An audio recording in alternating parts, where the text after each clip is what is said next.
예수님께서 죽은 자들 가운데서 다시 살아나셨습니다. 부활은 이 역사적인 사실이죠. 신화일 수 없습니다. 사도 요한은 그것이 우리가 살아가는 이 땅에서 이 시공간 속에서 이루어짐을 증언하고 있습니다. 사도 요한뿐만 아니라 다른 이 신약의 저자들도 마찬가지죠. 공간이 어디입니까? 아리마대의 사람 요셉의 그가 살아온 그 무덤입니다. 그 시간은 언제입니까? 주 33년 유대인들 유월절 바로 다음 날, 다음 안식일, 그 안식일이 지난 첫날이었습니다. 그런데 이 역사적인 사실인 부활이 쉽게 믿어지지 않습니다. 그때나 지금이나 부활을 이야기하면 조롱을 받기도 합니다. 그도 그럴 것이 예수님 제자들도 3년 동안 같이 하면서 예수님이 행하신 많은 이적들을 보았습니다. 하나님 나라를 가리키는 그러한 일들을 같이 많이 목도했죠. 직접 체험했습니다. 그런데도 제자들이 예수님의 부활을 믿지 않는 거죠. 그리고 분명히 예수님께서 이 땅에 계실 때 3일 만에 살아날 것이다. 분명히 말씀하셨지만 믿지 못합니다.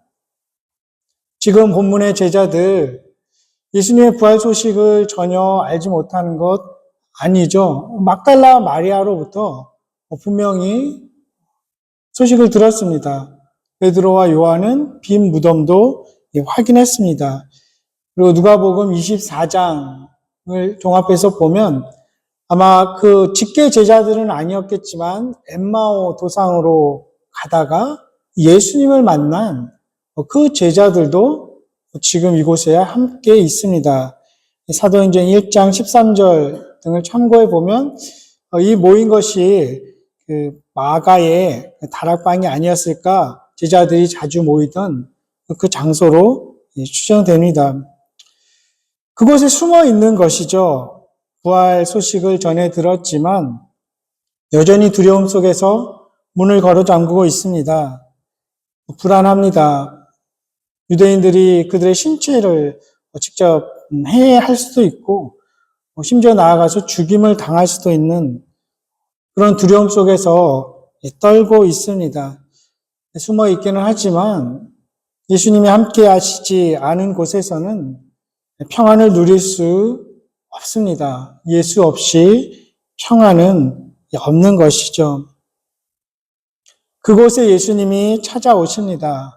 닫힌 문을 통과해서 그들 가운데 계시는 것이죠. 두려움, 염려, 불안한 삶 가운데로 예수님은 찾아오시죠.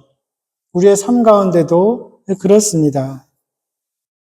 그런 제자들에게 또 우리들에게 오셔서 하시는 주님의 말씀은 너희에게 평강이 있을지어다입니다. 오늘 본문에 보면 이걸 2번을 말씀하십니다. 그리고 그 바로 뒤에 26절에도 나중에 한 번 더 제자들을 찾아가셨을 때 다시 한번 평강이 있을지어다. 이렇게 기원하시고 약속합니다. 굉장히 중요한 것이죠. 평강, 히브리어로 샬롬이라고도 합니다. 때로는 평화로 번역되기도 하고 헬라어로는 에이레네라고 합니다. 지금도 에이린이라는 여자아이 이름이 있죠. 평강, 평화에서 나온 이름입니다. 이 샬롬, 구약시대부터 일상적으로 쓰여왔습니다. 만났을 때 인사이기도 하고, 헤어질 때도 사용합니다. 또 이웃을 방문할 때도 샬롬 이 단어를 썼습니다. 하지만 오늘 본문을 살펴보면, 이 단어는 그냥 평범한 인사말 수준을 이제 넘어섭니다. 예수님께서 부활하심으로써 구속사적인, 그런 역사적인 사건을 통해서 이것이 이제 완성되어 간다. 이런 의미를 담고 있습니다. 샬롬은 구약에 보면 정의, 공의랑도 맞물려 있습니다. 완전한 정의, 완전한 공의, 온전히 공평하고 정의로운 삶이 있는 곳에 참다운 평화가 있다는 것이죠. 시편 85편에 보면 이 포로되었던 이스라엘 백성들이 돌아오는 모습, 이 회복되는 모습을 이 시인이 이렇게 표현하기도 합니다.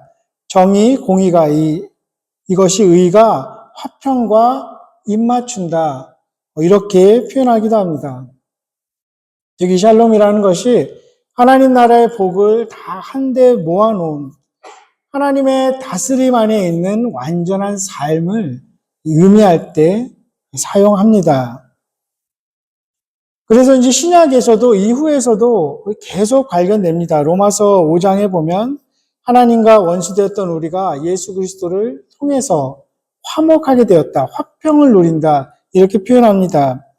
에베소서 2장 14절에서 17절에도 보면 예수님의 그 죽음과 부활로 인해서 한 세 사람을 지어 화평하게 하신다.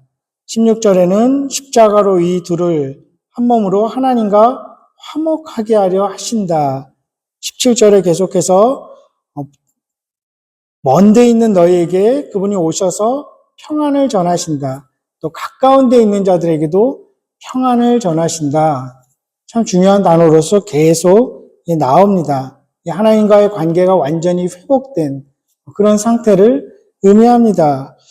그래서 서신서들 대부분 보면 이제 사도 바울도 그렇고 베드로도 그렇고 이제 은혜와 평강이 있기를 기원한다. 이런 인사말을 계속 하게 됩니다. 그래서인지 예수님께서 부활하시고 첫날 저녁에 처음으로 제자들을 찾으셨을 때 입에서 내셨던 그 첫 단어가 바로 이 샬롬, 평강이 있을지어다. 이렇게 말씀하시죠. 물론 이렇게 거대한 어떤 포괄적인 의미를 담기도 하지만 이 평강이라는 것은 아주 단순하게 우리 삶 가운데 있는 마음의 평안함, 삶의 평안함, 우리 영혼과 육신의 강건함으로 이해할 수 있습니다. 그것을 예수님께서 제자들에게 너희에게 그것이 있기를 기원하는 것이죠. 이 약속하는 것입니다. 우리도 늘 우리 자신이나 가정에 이 평강을 기원하지 않습니까? 평안하고 강건하기를. 성도님들 가정에는 이 평강이 있으신가요? 평강을 위해서 기도하고 애쓰고 계신가요? 저도 계속 기도하고 또 이런 평강을 구하게 됩니다. 가정을 위해서, 우리 공동체를 위해서 구하게 되죠. 지난주에 제가 이북으로 책을 하나 구입을 했습니다. 우리 집안에 좀 더 나은 그 평강을 위해서 필요하겠다 싶어서 구입을 했습니다. 이 책 제목이 이 산만한 아이를 위한 본질 육아입니다. 이 지인 아영이라는 존스 호킨스 대학에서 교수도 하셨던 분이라고 하는데 이분이 이제 자신의 개인적인 경험, 그 연구를 바탕으로 쓴 책입니다. 제가 이 나이에 이 육아책을 구입해서 읽게 될 줄은 몰랐습니다. 물론 다 읽지는 않았지만 읽다 보니까 도움이 많이 됩니다. 좀 더 이해하려는 그런 노력을 하게 되고 실제로 몰랐던 것도 알게 됩니다. 물론 그 책의 내용 다 동의할 수는 없지만 그 작은 책을 읽음으로써 가정의 샬롬을 아주 불러오는데 좀 일익을 담당하는 것이죠. 참 중요하죠. 가정의 평강이라는 것이. 물론 그 평강이 삶이 늘 평탄하고 우리 몸이 늘 튼튼한 건강한 상태만을 지칭하지는 않을 것입니다. 예수님이 약속하시고 말씀하시는 그 평안, 우리의 어떤 상황, 환경, 육신의 상태에 상관없이 흔들림 없는 영원한 샬롬일 것입니다. 그리고 마침내 완전하게 이루어질 그 평강을 약속하는 것이죠. 그때 그곳에 모인 제자들에게 그리고 오늘날 이곳에 모인 우리에게 예수님께서 평강을 기원하시면서 약속하는 이유는 무엇일까요? 오늘 본문과 이 본문 전후 문맥을 함께 묵상하면서 두 가지 이유를 함께 상고해 볼 수 있습니다. 첫 번째로는 우리 각자의 구원을 예수님께서 끝까지 이루시기 위해서 그 평강을 약속하십니다. 오늘 본문 전 구절을 통해서 알 수 있는 것, 예수님께서 부활하셔서 가장 먼저 누구에게 나타나십니까? 막달라 마리아입니다. 이 막달라 마리아는 누가복음 8장 2절에 보면 7 귀신이 들렸다가 예수님이 쫓아내준 사람입니다. 상상해 봅니다. 이 귀신 들린다는 게 얼마나 힘듭니까? 본인도 그렇고 다른 이들도 두려워 떨게 합니다. 그런데 하나도 아니고 7 귀신이 들렸던 자입니다. 정말 비참한 삶을 살아갈 수밖에 없었던 그녀인데 예수님께서 고쳐주신 거죠. 그럼 막달라 마리아가 지금 다시 슬픔과 비통함에 잠겨 있습니다. 예수님께서 돌아가신 거죠. 존경하고 사랑했던 그 사람과의 사별로 인해서. 그리고 한편으로는 어떤 배신감도 있을 것입니다. 그리고 불안함도 있을 수 있죠. 예수님이 사라져버린 이 마당에 앞으로 나는 누구를 의지하면서 살아가야 할까? 다시 사탄의 공격을 받지 말라는 그런 법이 있을까? 두려움이 존재하죠. 죽음에 대한 공포가 있습니다. 이 요한복음도 죽음 자체를 미화하지는 않습니다. 하지만 죽음 이후의 영광, 죽음을 통한 영광을 약속합니다. 그것을 이루어 주시기 위해서 부활하신 예수님이 그녀에게 다시 찾아오시죠. 그리고 평강과 구원을 확고하게 다시 견고하게 해 주십니다. 그 마리아를 만나 주신 예수님은 오늘날 우리 역시 다시 만나 주시죠. 날마다 새롭게 찾아오십니다. 마리아가 경험한 것처럼 우리가 손으로 그분을 만져볼 수는 없지만 주님께서 보내주신 그 성령을 통해서 또 이 말씀을 통해서 날마다 우리는 주님을 만나게 되는 것이죠. 슬픔과 상심 속에 있던 우리를 다시 기쁨으로 그분은 채워주십니다. 그리고 변화가 필요한 부분 다시 주님께서 우리를 만나주셔서 변화시켜 주시고 새롭게 하시죠. 오늘 이 본문 그리고 마지막 그 뒤에 본문까지 쭉 보면 적어도 참 중요한 단어 5가지를 우리가 발견하게 됩니다. 주님이 함께 하시는 그 임재, 그리고 우리가 쭉 나누고 있는 평강, 그리고 제자들이 표현했던 기쁨, 또 맡겨주시는 사명, 거기에 포함된 용서, 이러한 것들을 주님을 온전히 다시 만나는 그날까지 주님께서 너희에게 주시겠다고 약속하시는 것입니다. 그리고 마침내 영원한 평강, 완전한 구원을 이루어 주시는 것이죠. 두 번째로 주님께서 우리에게 평강을 약속하시는 이유는 주님이 맡기신 사명을 우리가 잘 감당하기 위함입니다. 주님께서 제자들에게 나타나셔서 말씀하시죠. 너희를 세상으로 파송하신다는 것을 이야기합니다. 계속 말씀해 오셨던 것이죠. 아버지께서 나를 보내신 것처럼 나도 너희를 보내노라 말씀하시죠.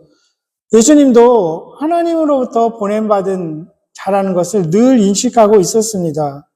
히브리서 3장 1절에 보면 예수님을 우리의 믿는 도리의 사도 이런 표현합니다. 이 사도라는 의미 자체가 보냄을 받은 자라는 뜻이죠. 예수님이 먼저 보냄받은 자이고 그 예수님을 따르던 제자들도 보냄을 받은 자들입니다. 그 제자들로 인해서 이후에 믿게 된 모든 사람들, 또 우리 역시 보냄을 받은 자이죠. 제자들뿐만 아니라 처음 만났던 이 마리아 역시 마찬가지입니다. 17절, 18절을 쭉 보면 이렇게 말씀하시죠. 예수님께서 너는 내 형제들에게 가서 이르되 이렇게 이야기합니다. 18절에도 막달라 마리아가 가서 제자들의 내가 주를 보았다 하고 이렇게 이야기합니다. 막달라 마리아도 보내시는 것이죠. 이 복음서의 마지막 책 마태복음도 역시 가서 모든 족속을 제자로 삼아라. 아버지와 아들과 성령의 이름으로 세례를 주라. 그 위대한 위임 명령으로 끝을 맺습니다. 예수님의 부활이 역사적 사실이고 그렇기 때문에 예수님이 말씀하시고 행하셨고 가르쳤던 것이 옳다. 그리고 그분이 주권자이시고 구원자이시고 또한 심판자이시다. 그 무엇보다 더없이 중요한 그 소식, 그 무엇보다 그 기쁜 소식을 전하라고 보냄받은 자들입니다. 그들에게 무엇보다도 평강이 필요하기 때문에 예수님께서 약속하시죠. 이 일이 아무에게나 맡겨지진 사실 않습니다.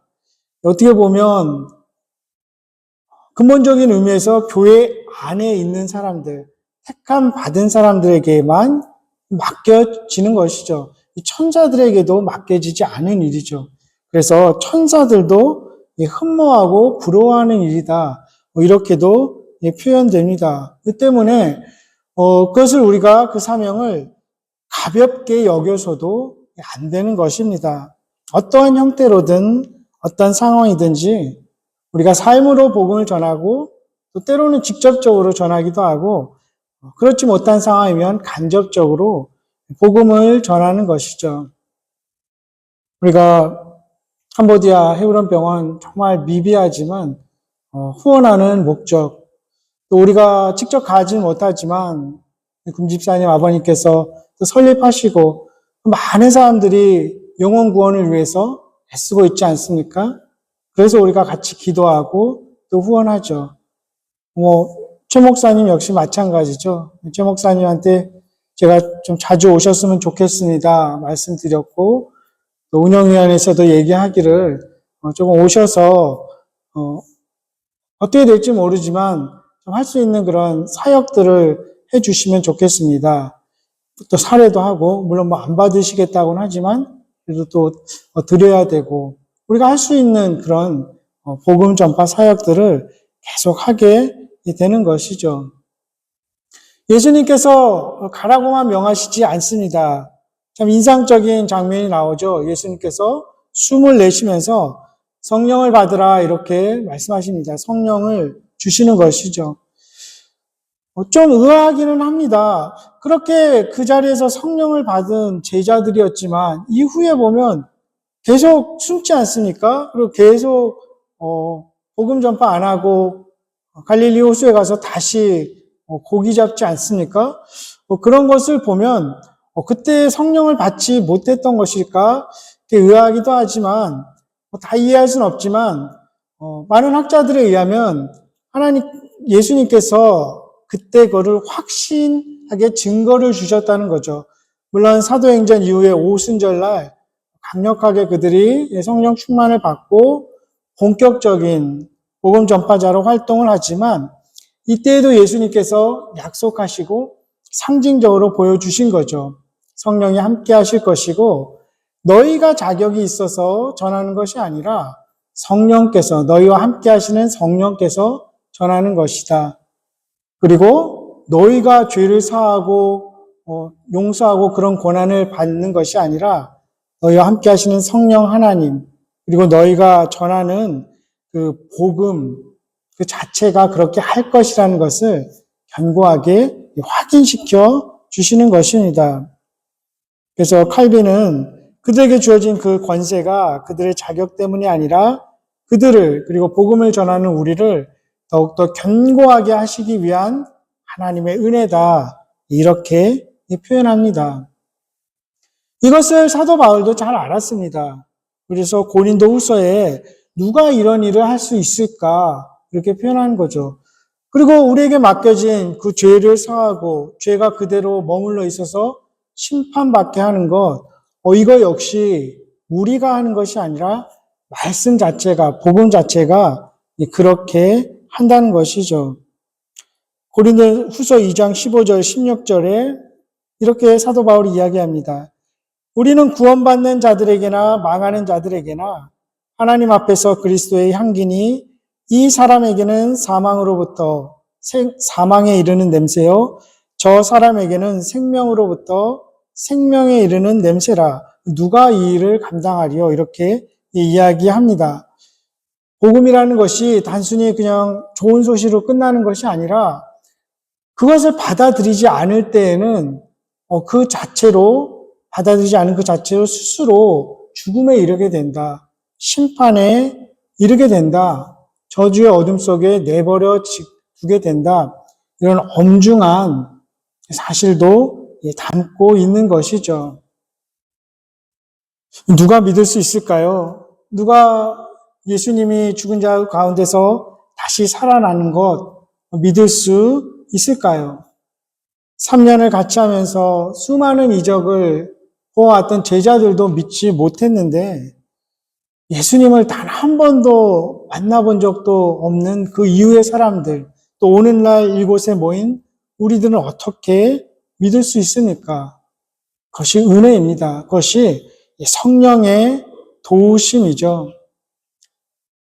연약한 우리들, 또 죄 많은 우리들 스스로 믿을 수 없고 또 그것을 온전히 전할 수 없지만 성령께서 믿게 하시고 전하게 하시는 것이죠.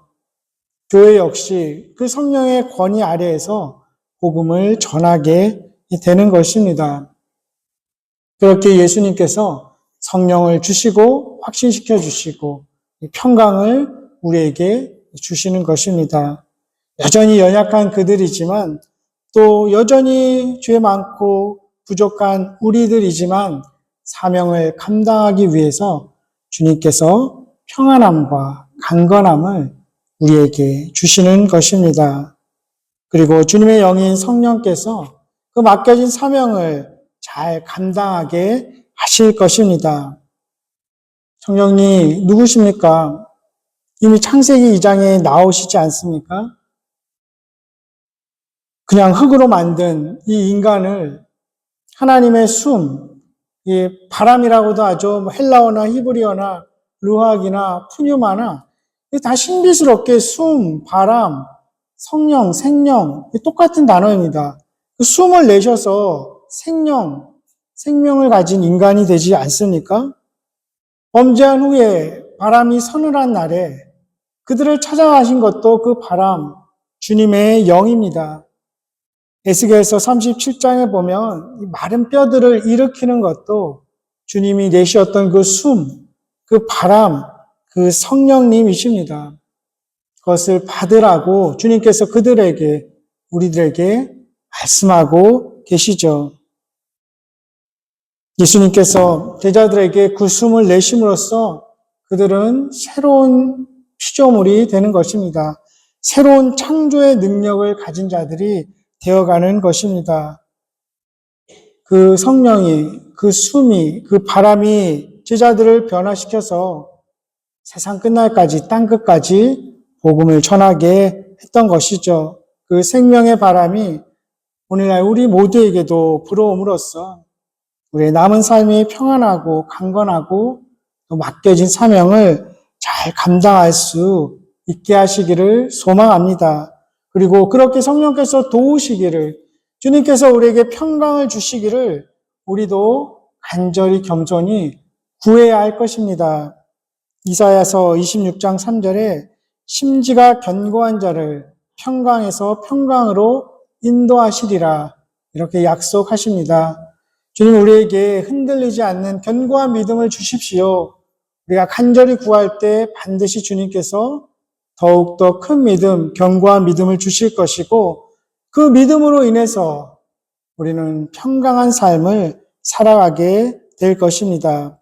우리의 남은 날들 동안 리드머 성도님들 모두에게 주님께서 약속하시고 또 주시는 그 평안함과 강건함이 늘 넘쳐나기를 소망합니다. 그리고 우리 각자에게 맡겨진 그 소명, 그 사명을 그것으로 인해서 잘 감당할 수 있는 아름다운 공동체가 계속되어 가기를 주님의 이름으로 축원합니다. 기도하겠습니다.